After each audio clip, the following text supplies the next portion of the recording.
یہ واقعی بڑی خوشی کی بات ہے کہ اس وقت اسٹوڈیو میں اسلامی دنیا کی ایک ایسی عظیم ہستی تشریف فرما ہیں جن کے بارے میں کہا جاتا ہے کہ گفتار میں کردار میں آپ اللہ کی برہان ہیں۔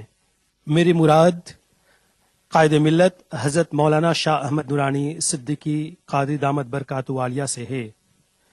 آج ہماری دعوت پر آپ یہاں تشریف لائے ہیں اور طالب علموں سے خطاب فرمائیں گے۔ ناظرین، آج ہم نے ایک بہت ہی دلچسپ موضوع کا انتخاب کیا ہے، آسمانی بلائیں، کیلامیٹیز اور اسلامی تعلیم۔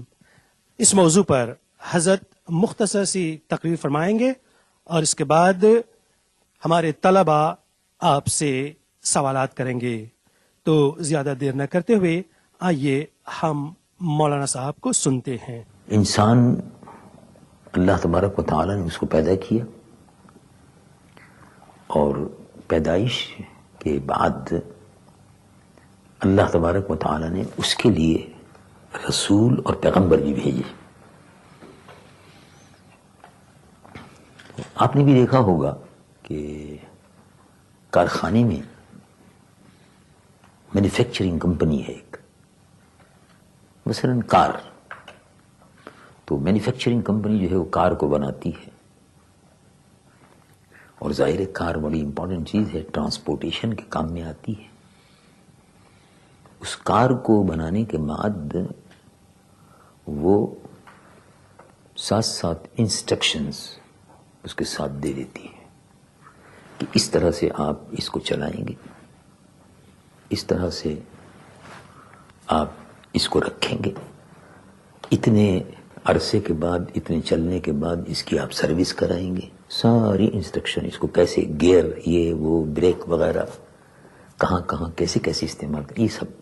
تو مینوفیکچرنگ کمپنی وہ ذمہ دار ہے، وہی انسٹرکشن بھی دیتی ہے، اور اگر اس انسٹرکشن کے خلاف کوئی آدمی کام کرتا ہے، ظاہر ہے گاڑی خراب ہو جائے گی، کار خراب ہو جائے گی، چل نہیں سکے گی، اور اس کے نتیجے میں کار میں آگ بھی لگ سکتی ہے، کار جل بھی سکتی ہے۔ یہ ہوتا ہے، انجن میں آگ لگ گئی، غلط طریقے سے استعمال کیا تو معلوم ہوا کار کے انجن میں آگ لگ گئی۔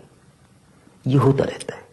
ایسے یوں سمجھیے آپ، بلا تشبیہ و تمثیل، کہ اللہ تبارک و تعالی نے اس خوبصورت دنیا کو پیدا فرمایا۔ اس خوبصورت دنیا میں ہم اور آپ ہیں، ہم کو بھی پیدا کیا۔ پیدا کرنے کے ساتھ ساتھ انسٹرکشن، آپ اس دنیا میں آئے ہیں تو کیسے رہنا ہے، کیسے کھانا ہے، کیسے پینا ہے، کیسے ملنا ہے، کیسے جلنا ہے، باپ کون ہوتا ہے، ماں کون ہوتی ہے، اس کا کیا ادب ہے، اس کا کیا احترام ہے، بھائی کا کیا حق ہے، بہنوں کا کیا حق ہے، ماں اور باپ کا کیا حق ہے، استاد کا کیا حق ہے۔ یہ سب طریقہ، انسٹرکشنز آدمی کو پیدا کرنے کے بعد اللہ تبارک و تعالی نے انسٹرکشن دی، اور انسٹرکشن کو صحیح طور پر سمجھانے کے لیے جیسے مینوفیکچرر، انجینئرز وغیرہ کو بھیجتے ہیں، ریپرزینٹیٹیو کو، ایسے اللہ تبارک و تعالی پیغمبروں کو بھیجتا ہے۔ چنانچہ ارشاد فرمایا قرآن میں، قرآن مجید و فرقان حمید میں، وَمَا كُنَّا مُعَذِّبِينَ حَتَّى نَبْعَثَ رَسُولًا، ہم کبھی بھی عذاب نہیں دیتے جب تک ہم پیغمبر کو نہ بھیج دیں۔ یعنی گاڑی، مینوفیکچرنگ کمپنی سے گاڑی جب مارکیٹ میں آئی تو انسٹرکشن کے ساتھ آئی، اور انجینئر جگہ جگہ اس کی سروس کے طریقے وغیرہ سب بتاتے ہیں۔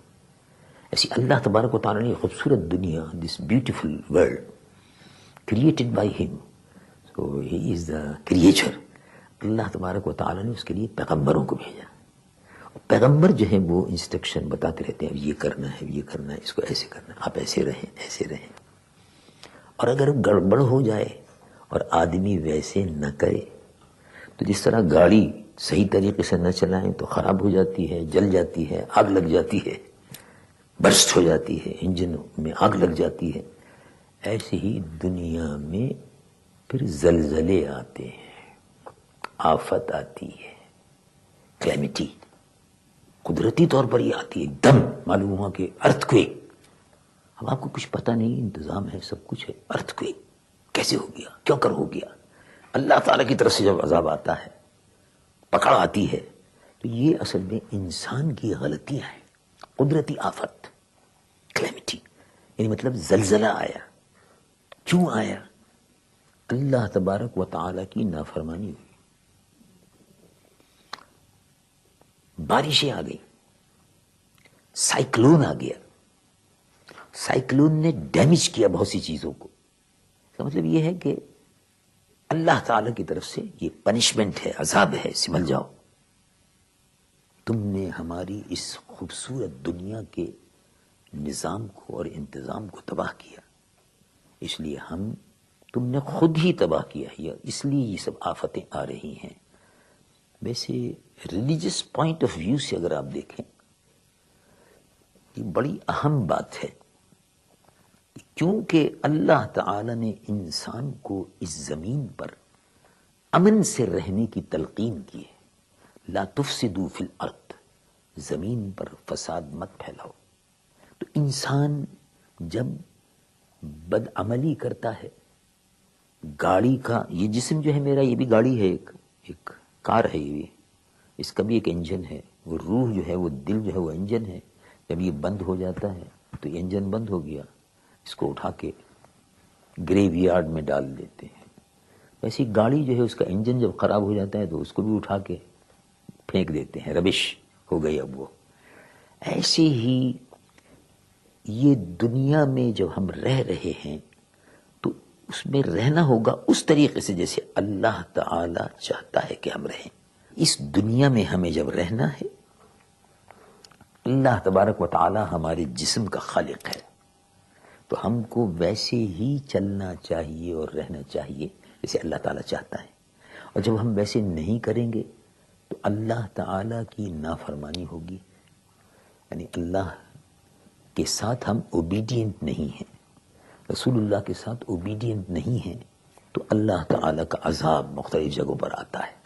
ارتھکویک ہو گیا، بیماریاں پھیل گئیں، ایپیڈیمکس، بیماریاں پھیل گئیں. اب ان کو سوچتا رہتا آدمی کیسے ہو گیا. یہ سب اللہ تعالیٰ کی طرف سے عذاب ہوتا ہے، اس سے سبق حاصل کرنا چاہیے. چنانچہ قرآن مجید فرقان حمید میں ارشاد فرمایا کہ ہم نے وما كنا معذبین حتی نبعث رسولا، ہم عذاب نہیں دیتے کسی کو جب تک، کسی بستی کو عذاب نہیں دیتے جب تک وہاں رسول نہیں بھیج دیتے. رسول بتاتے ہیں صحیح رستہ، تو اس رستے پر چلتے رہو، کوئی عذاب نہیں آئے گا، کوئی ایپیڈیمک نہیں آئے گی. اور اگر اللہ کی نافرمانی اور رسول اللہ کی نافرمانی ہوگی تو ظاہر ہے پھر عذاب آتا ہے، کلیمٹی شروع ہو جاتی ہے. تو یہ جو آپ جتنی جگہ پر سنتے رہتے ہیں کہ سائیکلون آ گیا، پھر آپ سنتے رہتے ہیں ارتھکویک آ گیا، پھر آپ سنتے رہتے ہیں کہ کولرا پھیل گیا، پھر آپ سنتے رہتے ہیں ایڈز کی بیماری پھیل گئی. یہ بھی تو آفت ہے، ایڈز کی بیماری. ایڈز کی بیماری کیسے پھیل گئی؟ اللہ کی نافرمانی کی وجہ سے پھیل گئی ایڈز کی بیماری. اس لیے کہ اللہ تبارک و تعالی نے منع کیا حرام سے، اللہ تبارک و تعالی نے منع کیا زنا سے.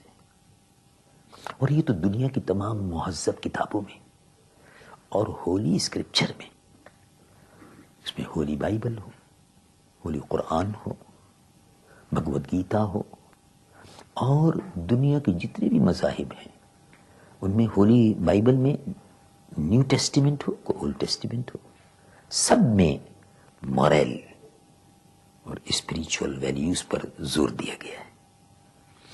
اسلام میں بھی مورل اور اسپریچول ویلیوز پر زور دیا گیا. مطلب یہ ہے کہ آپ دنیا میں رہیں تو ایسے رہیں جیسے اللہ تعالی اور اس کے رسول چاہتے ہیں.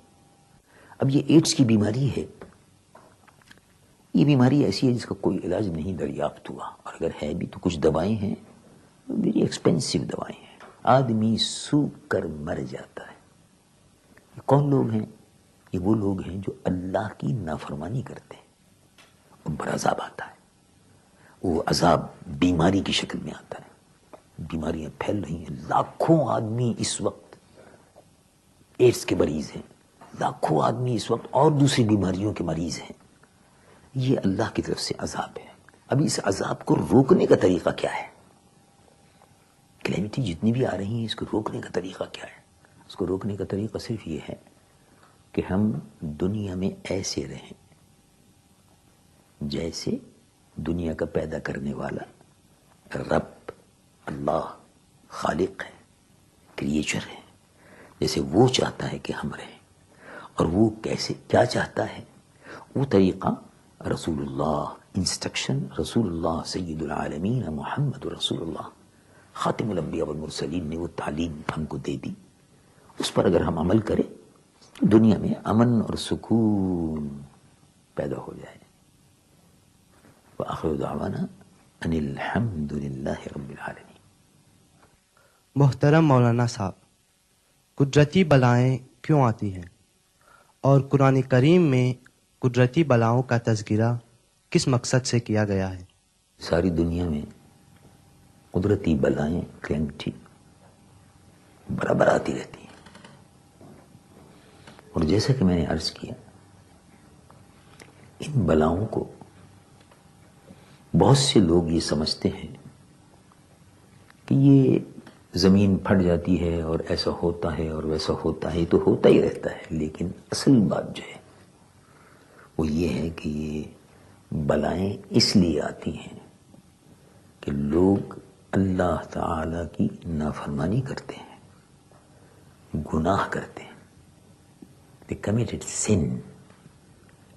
اس برائی کی وجہ سے اللہ تبارک و تعالی کی زمین جو ہے یہ پروٹیسٹ کرتی ہے کہ تم نے یہ غلط کیا. ابھی آپ دیکھتے ہیں کہ بہت سے لوگ کہتے ہیں والکانو پھٹ گیا اور اس کی وجہ سے بہت نقصان ہوا. وہ جگہ کہ جہاں اللہ کی نافرمانی نہ ہو وہاں ظاہر ہے کوئی عذاب الہی نہیں آتا.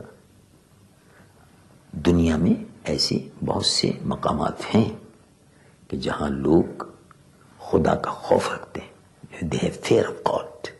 خدا کا خوف رکھتے ہیں، جن میں پائٹی ہے اور وہ زندگی کو ایسے گزار رہے ہیں جیسے اللہ اور اس کے رسول چاہتے ہیں. تو اس لیے کوئی عذاب وہاں نہیں آتا، امن سے اور سکون سے لوگ رہتے ہیں. لیکن جہاں لوگ اللہ کی اور رسول کی نافرمانی شروع کر دیتے ہیں تو اللہ تبارک و تعالیٰ کا عذاب ان پر آتا ہے. قرآن مجید و فرقان حمید میں اور ہولی بائبل میں اور اس طرح سے اور دوسری کتابوں میں ذکر ہے کہ پہلے قومیں جو رہتی تھیں انہوں نے پروردگار کی، اللہ کی، گاڈ کی نافرمانی کی اور اللہ نے پھر ان پر عذاب نازل فرمایا. مثلا یمن کے علاقے میں اور دوسرے علاقوں میں کہیں کہیں بند باندھے گئے تھے. بہت بڑا بند باندھا گیا تھا یمن کے علاقے میں، بلکہ سبا بلقیس کا علاقہ کہلاتا تھا یمن.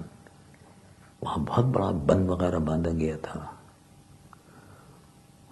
اس علاقے میں تھا بند جس میں پانی کو روکتے تھے اور پانی کو روک کر پھر اس میں ایگریکلچر کے طور پر اس پانی کو استعمال کرتے تھے. وہ بند جو تھا وہ ٹوٹ گیا، بستیاں تباہ ہو گئیں، ڈوب گئیں سب. اب دیکھیے کسی زمانے میں یہ تذکرہ اس میں ہولی بائبل میں بھی ہے اور قرآن مجید و فرقان حمید میں بھی ہے کہ قوم لوط، حضرت لوط علیہ السلام کا ذکر ہولی بائبل میں بھی ہے اور قرآن شریف میں بھی ہے.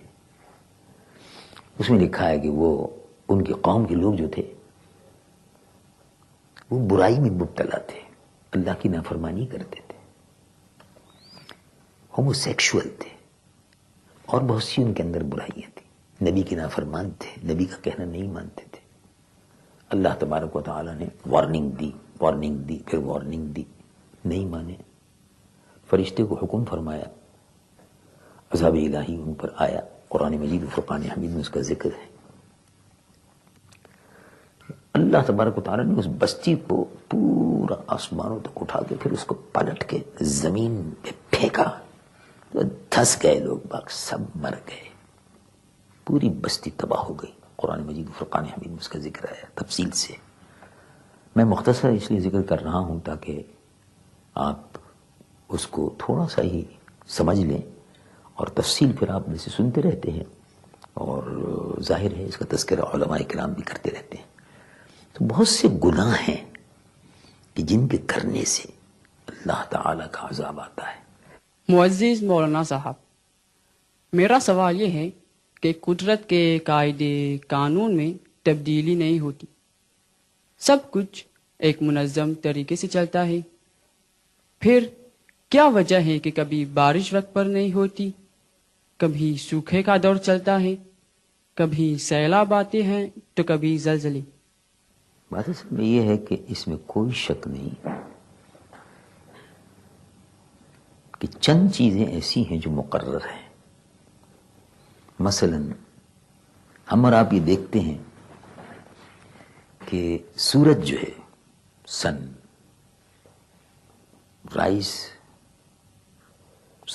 Rising from east, sun is rising from east, تو ایسٹ سے نکلتا ہے اور ویسٹ میں ڈوبتا ہے جا کر، پھر دوسرے دن ایسٹ سے نکلتا ہے اور ویسٹ میں ڈوبتا ہے۔ یہ ہم اور آپ سب دیکھتے چلے آ رہے ہیں، اس میں کوئی تبدیلی نہیں ہے، اس میں کوئی تبدیلی نہیں ہے۔ انسان کو پیدا فرمایا ہم اور آپ، کریشن آف اللہ سبحانہ و تعالی، ہیومینٹی، تو جیسے پیدا ہو رہے ہیں ویسے پیدا ہو رہے ہیں، لیکن یہ جو اصول ہیں، پرنسپل ہیں، یہ تبدیل نہیں ہوئے۔ یعنی یہ کہ سورج ایسٹ سے نکلتا ہے، وہ نکلتا رہتا ہے، اس میں کوئی تبدیلی نہیں۔ ویسٹ میں ڈوبتا ہے، سن سیٹ ویسٹ میں ہوتا ہے، ویسٹ میں ہی ہوتا ہے۔ ایسٹ سے رائز کرتا ہے، بالکل ایسٹ سے رائز کرتا ہے، یہ پرنسپل کے طور پر ہے۔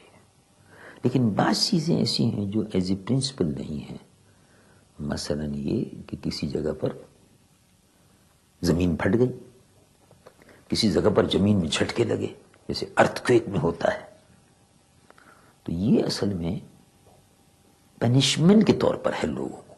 لیکن اب چاند پر کبھی دھبا پڑ گیا، وہ ہوتا ہے، اس کے بعض اوقات آپ دیکھتے ہیں خود بھی کہتے ہیں کہ چاند گرہن ہو گیا، چاند گرہن ہو گیا، یعنی چاند کے اوپر دھبا پڑ گیا، تو وہ اسی طرح سے سورج کے اوپر بھی دھبا پڑ جاتا ہے۔ تو یہ جو ہے یہ دوسری بات ہے۔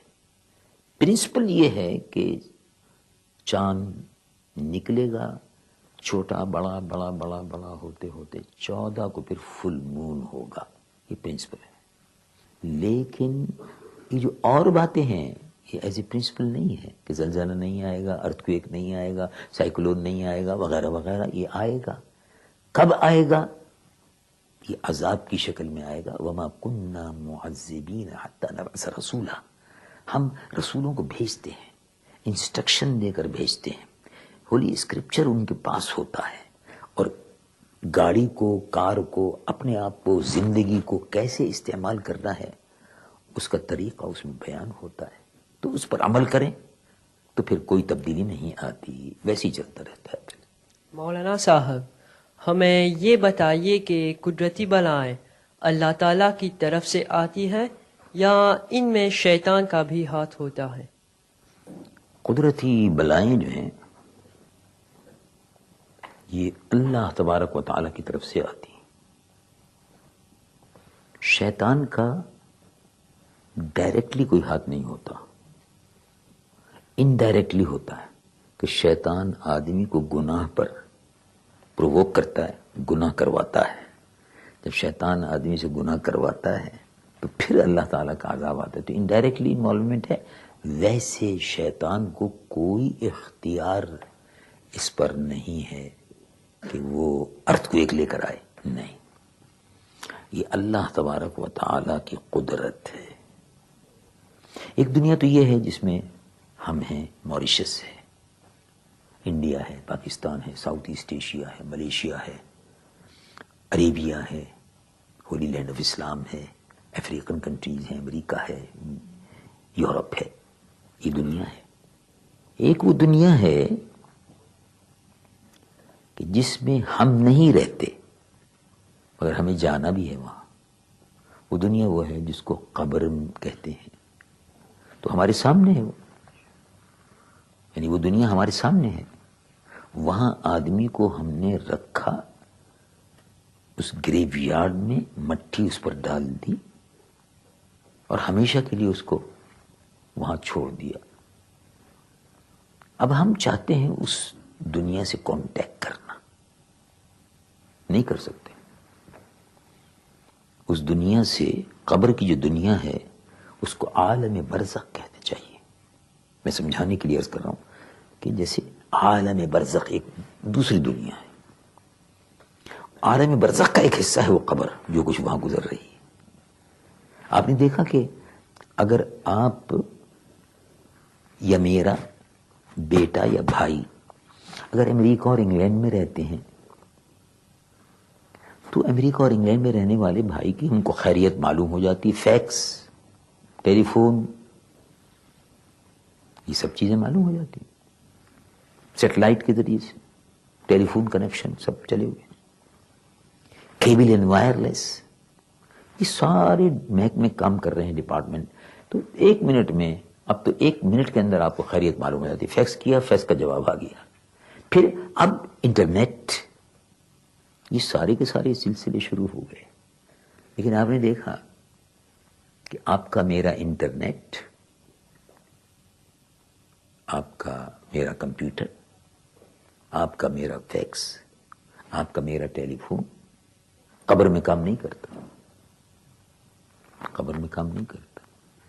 تو معلوم ہوا کہ وہ الگ دنیا ہے. اس دنیا پر میرا کوئی کنٹرول نہیں ہے، اس دنیا پر کسی کا کنٹرول نہیں ہے، شیطان کا بھی کنٹرول نہیں ہے. اس دنیا پر صرف اللہ تبارک و تعالی کا کنٹرول ہے. اور یہ بات مسلم ہے. آپ نے اس پر غور فرمایا ہوگا کہ قبر میں جو شخص ہے اس سے ہمارا کوئی کانٹیکٹ نہیں ہے. اگر ہے تو صرف یہ ہے کہ ہم کو حکم دیا گیا کہ جب قبروں پر جاؤ زیارت کرنے کے لیے تو کہو السلام علیکم یا اہل القبور ورحمۃ اللہ وبرکاتہ، انا انشاءاللہ بکم لاحقون. آپ پر سلامتی ہو، آپ پہلے چلے گئے، ہم بعد میں آنے والے. انتم السابقون ونحن اللاحقون، ہم بعد میں آنے والے ہیں. اللہ آپ پر رحمت فرمائے، آپ کی مغفرت فرمائے، آپ کی قبر کو نور سے بھر دے. ہم دعا کرتے ہوئے رخصت ہو جاتے ہیں. تو وہ ایک دوسری دنیا ہے. تو اللہ تبارک و تعالی نے اس دنیا میں، عالم برزخ میں، شیطان کا کوئی تصرف نہیں ہے. ایسی ہی ایک دنیا وہ ہے جس میں اللہ تبارک و تعالی، یہ دنیا، اس میں اللہ تعالی جو چاہتا ہے کرنا وہ کر دیتا ہے. کسی کو شیطان وغیرہ کو کوئی اختیار نہیں ہے. شیطان اگر یہ چاہے کہ میں سورج کا راستہ روک دوں اور سورج ایسٹ سے نہ نکلے ویسٹ سے نکلے تو شیطان یہ نہیں کر سکتا. شیطان اگر یہ چاہے کہ چاند کو 14 تاریخ میں داخل نہ ہونے دوں اور فل مون نہ بننے دوں تو شیطان یہ نہیں کر سکتا. یہ سب اللہ تعالیٰ کے اختیارات ہیں. تو اس لیے شیطان کا قدرتی آفتوں میں کوئی دخل نہیں. ناظرین کرام، ابھی آپ نے حضرت مولانا شاہ احمد نورانی صدیقی دامت برکاتہ عالیہ سے آسمانی بلائیں اور اسلامی تعلیم کے موضوع پر مختصر سی تقریر سنی. پھر اس کے بعد ہمارے طالب علموں نے بڑے دلچسپ سوالات کیے جن کے جوابات حضرت نے اتنی خوبی کے ساتھ اور اتنی اچھی اچھی مثالوں کے ساتھ دیے کہ ہمیں یقین ہے کہ آپ ضرور مطمئن ہوئے ہوں گے اور آپ نے ضرور پسند بھی فرمایا ہوگا. اس کے لیے ہم حضرت کے نہایت ہی شکر گزار ہیں کہ آپ یہاں تشریف لائے اور آپ نے اتنے واضح انداز میں اس موضوع پر اظہار خیال کیا. واقعی بہت ہی اچھا لگا آج. بہت بہت شکریہ. اور مجھے یقین ہے کہ ہمارے ناظرین نے اسے بہت پسند فرمایا ہوگا. ہم آپ کے بہت ہی شکر گزار ہیں. انشاءاللہ الرحمن آپ سے پھر ملاقات ہوگی. اللہ حافظ. بہت بہت شکریہ. اور محترم ناظرین، اسی کے ساتھ یہ پروگرام یہاں ختم ہوا. اب ہم آپ سے اجازت چاہیں گے. اجازت دیجیے. اللہ حافظ.